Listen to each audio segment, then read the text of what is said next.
Hello everyone, welcome back to my channel. आज के इस वीडियो में हम करने वाले हैं HP-TET JBT जो 26 नवंबर को आपका एग्ज़ाम हुआ है उसका साइकोलॉजी का सॉल्यूशन, जिससे कि थोड़ा आइडिया लग जाए कि एग्ज़ामिनर किस तरह के क्वेश्चंस आपसे पूछ रहा है और किन टॉपिक्स को ज़्यादा इंपॉर्टेंस दिए। जैसे आपको पता है HP-TET में हमेशा ऐसा ही करते हैं कि एक टॉपिक को उठाते हैं, उससे मैक्सिमम क्वेश्चंस क्या करता है एग्ज़ामिनर पुट ऑन करता है।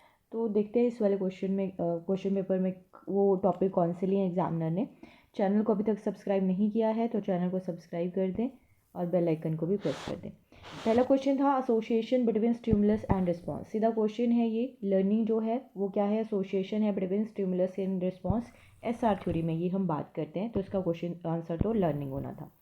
नेक्स्ट था लर्निंग डिज़ाइन के बारे में। लर्निंग डिज़ाइन किस पे एम्फेसाइज करता है, तो लर्निंग डिज़ाइन में हम बात करते हैं मतलब बच्चों को किस तरीके से सिखाना, एक तरह सीक्वेंस वाले, जैसे ब्लूम टेक्सोनोमी में बात करते हैं। तो यहाँ पे ये जो गैग्ने हायरार्की ऑफ लर्निंग पढ़ते हैं, ये एक तरह का लर्निंग डिज़ाइन ही आता है। तो उसके अकॉर्डिंग चले तो बिहेवियरिज्म इसका आंसर होगा। बाकी ठीक है, आंसर की भी एक बार चेक कर लेंगे कि क्या आंसर देता है बाद में। Who gave the theory of culture and bio socio development. तो culture and bio socio development की थ्योरी किसने दी है, वाइगोस्की की थ्योरी को कहा जाता है। नेक्स्ट है the stages of memory are.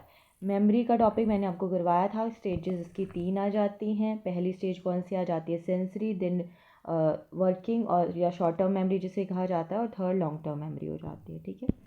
Next था Pavlov belongs to which country. Pavlov कौन सी कंट्री को बिलोंग करते थे, जिन्होंने क्लासिकल कंडीशनिंग थ्योरी दी थी, रशिया को बिलोंग करते थे। नेक्स्ट क्वेश्चन है I know the chemical formula of water is H2O is a example of which type of memory. Memory से सेकंड क्वेश्चन पूछ लिया है। तो जब जो भी जनरल नॉलेज वाले मतलब GK फार्मूला, ऐसे कोई भी चीज़ें हैं आपके माइंड में जो स्टोर होती हैं आपकी मेमोरी में, उस मेमोरी को क्या कहा जाता है, सिमेंटिक मेमोरी कहा जाता है। ठीक है। और जो आपकी पर्सनल लाइफ से रिलेटेड होती है उन्हें एपिसोडिक मेमोरी कहते हैं। नेक्स्ट क्वेश्चन है according to Vygotsky which tool is used by children during interaction.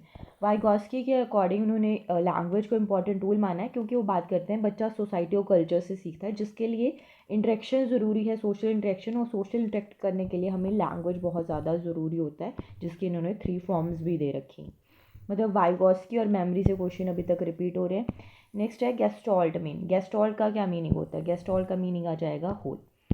Next question है which of the following Greek philosopher believed that knowledge is acquired through learning and experience. ये किसने कहा है कि इस ग्रीक फिलोसफर ने कहा है कि लर्निंग जो है एक्वायर्ड होती है थ्रू नॉलेज एक्वायर करते हैं हम लर्निंग और एक्सपीरियंस के थ्रू। एरिस्टोटल, अरस्टो ये कहते हैं। नेक्स्ट है the concept of intelligence quotient और IQ वॉज डेवलप्ड बाय। तो ये जो कॉन्सेप्ट है ये किसने दिया था, स्टर्न ने दिया था। Who invented introspection method. Introspection method जो है वो किसने इन्वेंट किया था, विल्हेम वुंट ने इन्वेंट किया था। नेक्स्ट क्वेश्चन है the development of mental abilities is known as. तो मेंटल एबिलिटीज़ जो भी माइंड का यूज़ करके आप चीज़ें करते हो उन्हें मेंटल एबिलिटीज़ कहा जाता है। तो ये कोग्निटिव जो वर्ड है वो कोग्निशन से बना है, जिसका मीनिंग ही मेंटल एबिलिटीज़ होता है, तो कोग्निटिव डेवलपमेंट इसका आंसर आ जाएगा। नेक्स्ट है at what age does the child brain develop and attain almost full size. ये मैंने क्वेश्चन आपको करवाया हुआ था प्रैक्टिस टेस्ट में, अप टू 6 ईयर तक। According to psychologist Freud, id is based on. Id किस पे बेस्ड है, प्लेजर पे बेस्ड है। ठीक है। ईगो किस पे बेस्ड है, आपकी रियलिटी पे बेस्ड है। और सुपर ईगो किस पे बेस्ड होती है, मोरालिटी पे बेस्ड होती है। Self centred नेचर्ड person have personality. Self centred मतलब सेल्फ कॉन्शियस, सेल्फ सेंटर्ड होता है, ज़्यादा दूसरों से बात नहीं करता, प्राइवेट टाइप होता है। वो कैसे लोग होते हैं, वो इंट्रोवर्ट होते हैं, जबकि इसका अपोजिट एक्सट्रोवर्ट आ जाते हैं, और दोनों का कॉम्बिनेशन एम्बीवर्ट आ जाते हैं। डेवलपमेंट कैसी प्रोसेस है, एक कॉन्टिन्यूस प्रोसेस है। कॉन्सेप्शन के टाइम से जब मदर गर्भ धारण करती है तब से शुरू हो जाती है और टिल डेथ कंटिन्यू रहती है। What do you understand by psychophysical differences. Psychophysical differences का मतलब आ गया personality. For how many second short term memory. Memory से नेक्स्ट क्वेश्चन पूछा है, शॉर्ट टर्म मेमोरी जो है वो कितनी देर के लिए रहती है, इन्फॉर्मेशन को होल्ड करके रहती है, 30 या उससे कम, मतलब 18 से 30 सेकेंड के बीच होती है। और इसका जो अमाउंट है इन्फॉर्मेशन का वो भी लिमिटेड होता है, सेम जैसे सेंसरी मेमोरी को होता है। बट जो लॉन्ग टर्म मेमोरी होती है वो अनलिमिटेड अमाउंट ऑफ टाइम के लिए रहती है और इन्फॉर्मेशन भी अनलिमिटेड रहता है वहाँ पे। According to Erikson theory trust versus mistrust come at the age. तो ये पहला ही क्राइसिस था जो पहली स्टेज में आएगा 0 to 1 ईयर्स के बीच में।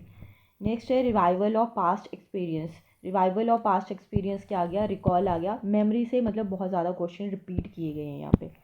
In the Maslow theory of motivation which needs comes last in the hierarchy, last पूछा हायरार्की में मतलब टॉप मोस्ट पे जो आएगी, जो 5वां लेवल था उनका, जो क्या था उनका सेल्फ एक्चुअलाइजेशन का। बॉटम मोस्ट या फर्स्ट मोस्ट पूछता तो आपका आंसर फिजियोलॉजिकल नीड्स होता। नेक्स्ट है who made 16 personality factor questionnaire, 16 PF जिसे हम शॉर्ट में कहते हैं, ये किसने बनाया था, कैटल ने ये बनाया था, जहाँ पे 16 क्वेश्चंस का सेट बनाया था इन्होंने किसी भी बच्चे इंडिविजुअल की पर्सनैलिटी को मेज़र करने के लिए। Who compare the human mind with floating iceberg, floating iceberg किसने कहा है ह्यूमन माइंड को, सिगमंड फ्राइड में। मतलब जैसे ये जो फ्लोटिंग आइसबर्ग है बाहर थोड़ा दिखता है बट अंदर बहुत ज़्यादा होता है, वैसे ही कि माइंड, ये अनकॉन्शियस माइंड और सबकॉन्शियस माइंड के बारे में बात कर रहे हैं। नेक्स्ट है the book principle of psychology, ये मैंने आपको बुक और वो जो इम्पॉर्टेंट कोट्स हैं उसमें करवाया था। ये किसने दी है, विलियम जेम्स ने दी है। विलियम जेम्स राइटर हैं इस बुक के, और उन्होंने फंक्शनलिज्म स्कूल ऑफ साइकोलॉजी को भी इन्वेंट किया था। Which of the following is controlled by thyroid gland, अब ग्लैंड के बारे में चलो हमने नहीं किए थे ये, अगर मुझे टाइम लगेगा तो मैं एक बार ये करवा दूंगी। ग्लैंड वाले जो माइंड से रिलेटेड थे वो तो हमने किए हुए थे, यहाँ था ग्लैंड वाला क्वेश्चन पूछा है, तो ग्लैंड जो है वो किसको कंट्रोल, थायरॉयड ग्लैंड जो है वो किसको कंट्रोल करता है, मेटाबॉलिज्म को। Who started scientific study of creativity, ये माना जाता है कि साइंटिफिक स्टडी जो है क्रिएटिविटी की वो गिलफोर्ड ने स्टार्ट की है। नेक्स्ट है who is the father of experimental psychology, experimental psychology के फादर कौन हैं, विल्हेम वुंड। विल्हेम वुंड के भी काफ़ी ज़्यादा क्वेश्चन रिपीट किए हैं इन्होंने यहाँ पे, उन्हीं से रिलेटेड मतलब पूछे हैं।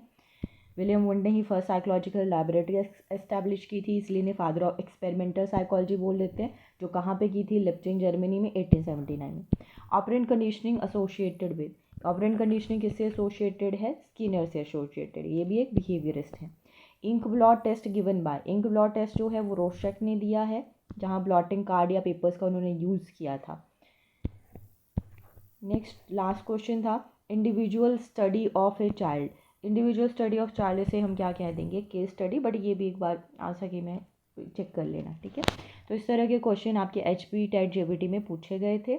ऐसी ही और वीडियोस के लिए अगर चैनल को अभी तक सब्सक्राइब नहीं किया है, चैनल को सब्सक्राइब कर दें। That's all for today, thank you for watching.